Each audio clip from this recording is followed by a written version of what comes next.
कोणत्याही साधू संतांनी गुन्हेगाराला अजिबात पाठीशी घालता कामा नये. महंतांनी असेल, संत असतील, त्यांनी त्यांच्या मर्यादा आणि सरकारला उलट त्यांनी ही चौकशी जे काही आरोप आहेत त्या संदर्भात निपक्षी चौकशी व्हावी आणि जो कोणी आरोपी असेल त्याच्यावर कारवाई व्हावी अशी मागणी करणं म्हणजे संतांचं श्रेष्ठत्व दिसलं असतं. परंतु अमुक आमच्या समाजाचा, तमुक त्यांच्या समाजाचा म्हणून याच्या बाजूने हे बोलणार, त्यांच्या बाजूने ते बोलणार, म्हणजे काय महाराष्ट्राला गुन्हेगारीचा अड्डा करायचा आहे काय? महाराष्ट्राला बिहार करायचं आहे काय? एकमेकाचे समाज गुन्हेगारांना पाठीशी घालायला लागले आणि उद्या तर महाराष्ट्रात शिल्लकच नाही कायदा सुव्यवस्था. शासन म्हणून सरकारने सुद्धा आपला जबाबदारी ओळखून काम करायला पाहिजे.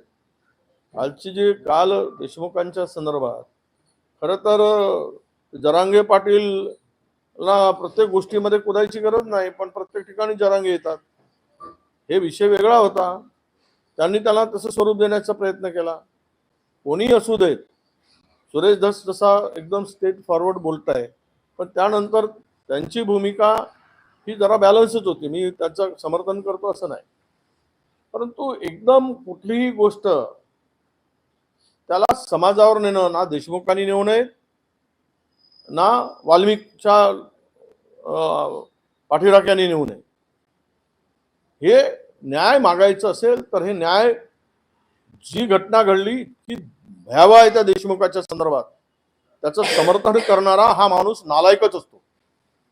तो माणूस नालायक आहे, तो लायकच नाही जगण्याचा. ज्या पद्धतीनं त्याला त्याचा खून केला गेला, आता काय कोणी इमोशनल होत आहे? कसले इमोशनलपणा?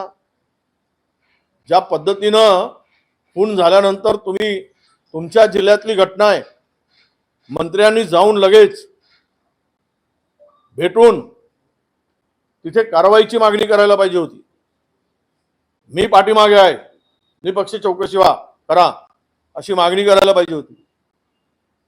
काय त्यावेळेस तो यांची तोंड बंद होती.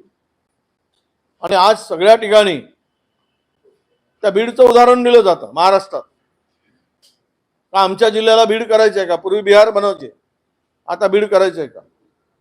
कालच डीपीटीसीच्या मीटिंग मध्ये चंद्रपूरला सुधीर भाऊनी म्हटला आपल्या जिल्ह्याला बीड करायचं नाही बरं, मीटिंग मध्ये बोलले.